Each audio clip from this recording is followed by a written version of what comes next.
রাওয়ালপিন্ডি থেকে ভারতবর্ষে এসেছিলেন। এবার চন্দননগর থেকে গ্রেপ্তার পাকিস্তানি নাগরিক। গত ৪৫ বছর ধরে চন্দননগরের কুঠির মাঠ এলাকায় থাকতেন ফতেমা বিবি। তার স্বামী, সন্তান, সন্ততি রয়েছে। পুলিশ সূত্রে জানা গেছে ১৯৮০ সাল যখন তিনি ট্যুরিস্ট ভিসা নিয়ে বাবার সঙ্গে ভারতে এসেছিলেন ফতেমা।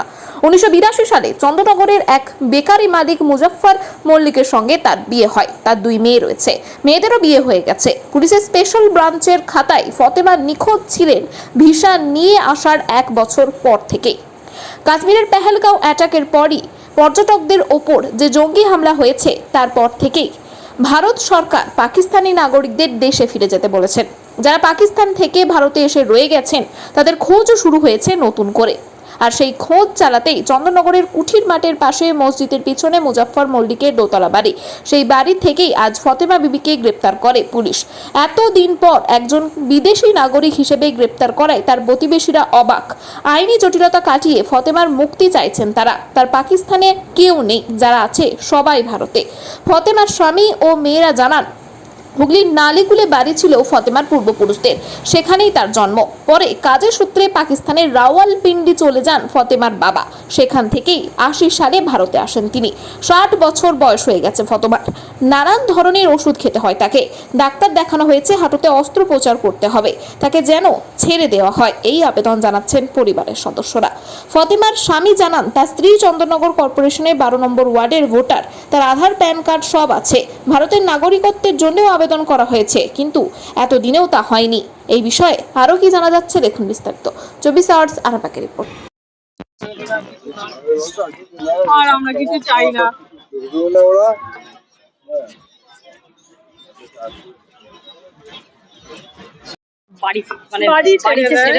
ওনার অনেক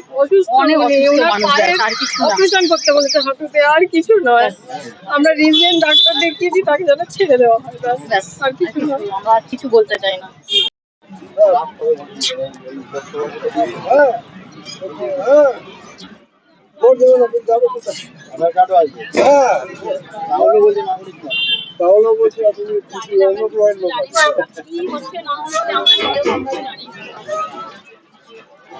আমাদের ইন্ডিয়ান নাগরিক যখন বছর ৪-৫ ছিল, তখন ওর বাবা মা পাকিস্তান নিয়ে চলে যায়। নিয়ে যাওয়ার পরে ওইখানে যখন বড় হয়ে উপযুক্ত হয়ে যায়, তখন ওখানে আপনার মা বাবার আবার ভিসা করে নিয়ে আসে, ট্যুরিস্ট ভিসা নিয়ে আসে। তখন এখানে আর মা বাবারা 10 বছর হয়ে গেছে আর যাতায়াত বন্ধ করে দিয়েছে। এখানে মেয়ের বিয়ে দিয়ে দিয়েছে। মেয়ের বিয়ে দিয়ে যাওয়া 50 বছর 55 বছর হয়ে গেছে। এখন ওর মেয়েরা বড় হয়ে গেছে, বড় হয়ে যাওয়ার পরে বাচ্চাও হয়ে গেছে, সব কিছু গেছে। হয়ে যাওয়ার পর এখন ওর বিশাল শরীরও খারাপ, সুগার আছে, থাইরয়েড আছে, তারপরে নার্ভের রোগ আছে, অনেক রকম রোগ নিয়ে ও এখন জীবিত রয়েছে। ডাক্তার ঘরে এসে দেখে যায়, এক সময় অজ্ঞান হয়ে যায়। ওই সময় এখন পুলিশ নিয়ে গেছে ওনাদেরকে তুলে। তো আমাদের কাছে আপিল রয়েছে যাতে ওনাকে না পাঠানো হয়, না পাঠিয়ে যাতে আমাদের ভারতের নাগরিক করে দেওয়া হয়, হ্যারেস যাতে না করে, এটা আমাদের কাছে খুব উপকার হয়। এখানে করেছে, ওখানে অনেক কোর্টে আপিল করা হয়েছে, কোর্ট থেকে ওকে জামিনও করা হয়েছে। কোর্ট বলেছে কোনো অসুবিধা নেই, আপনার ওনাদের কাছে কাগজপত্র ছিল, ভিসা জমা দিয়ে দেওয়া হয়েছে ওনাদের, বলে আর কোনো অসুবিধা নেই, আপনারা নিয়ে যেতে পারেন। তখন নিয়ে যায় কত আপনার 2003-তে একটা আপিল হয়। ওকে এখানে ভোট দিত? হ্যাঁ, ভোটার আছে আমাদের 12 নম্বর ওয়ার্ড। আমাদের কাউন্সিলর আছে ঋতুপর্ণা সাউ, ওনাদেরও অনেক সহযোগিতাও আছে, সবকিছু আছে। মানে এইরকম যে হবে আপনারাও কেউ ভাবতে পারিনি। ওনাদের তো কোর্টেতে সব রকম অ্যাপিল করা চলছিল, প্লাস চলছে। তখন ওখান থেকে বলে আর কোনো অসুবিধা নেই, খারিজ করে দিয়েছে কোর্ট, বললো কোনো অসুবিধা নেই, আপনারা ভারতের নাগরিক হয়েছেন। ওই নিয়ে এখন ওইভাবে স্টপ রয়েছে। তারপর আজকে নিয়ে গেছে কোর্টেতে, উকিলের কাছে নিয়ে গেছে। উকিল বলেছে সব কাগজপত্রগুলো দাও, আমরা দেখছি। ওই দেখে এখন যা হবার এখন কোর্ট থেকে যা করার করবে। এখন আমার নাম সালিম আনসারি। আসন্ন জামাই ষষ্ঠী উপলক্ষে এবার সুখবর আরামবাগবাসীর জন্য। আসন্ন জামাই ষষ্ঠী উপলক্ষে কলকাতার বিশিষ্ট বুটিকদের নানান সুন্দর সুন্দর সম্ভার নিয়ে, যেমন শাড়ি, রকমারি গয়না, বেড কভার নিয়ে রিক্রিয়েশনের আয়োজন করতে চলেছে বুটিক শাড়ি প্রদর্শনী ও মেলার। প্রদর্শনীটি অনুষ্ঠিত হতে চলেছে আরামবাগ পিসি সেন রোড, ছায়াবাণী সিনেমাতলার কাছে আরামবাগ রামমোহন হলে। তারিখ 5, 6, 7, 8ই মে 2025, 4 দিন সকাল 11টা থেকে রাত 9টা অবধি। বুটিক মেলায় থাকছে ডিজাইনি তাঁত, কুর্তি, মলমল, ব্যাঙ্গালোর সিল্ক, তসর, মটকা সহ ভ্যারাইটি শাড়ির সম্ভার।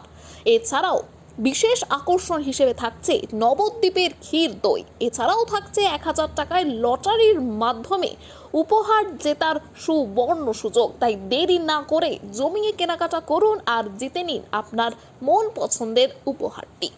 সন্তানের পরে মন বসছে না, প্রচুর পরিশ্রম করেও আপনি আশানুরূপ পারিশ্রমিক পাচ্ছেন না, যার ফলে আর্থিক সংকট আপনার জীবনে দুঃখ এবং চাপের ছায়া ফেলেছে। দিনার ভারে জর্জরিত স্বামী স্ত্রীর মধ্যে প্রতিনিয়ত ভুল বোঝাবুঝি বেড়েই চলেছে। নতুন বাড়ি কিনেছেন, কিন্তু সেই স্বপ্নের বাড়িটা যেন আরো দুর্ভোগ নিয়ে এসেছে আপনার জীবনে। আপনি ভাবছেন সস্তায় পাওয়া বাড়িটা নেওয়াটাই কি সঠিক সিদ্ধান্ত ছিল?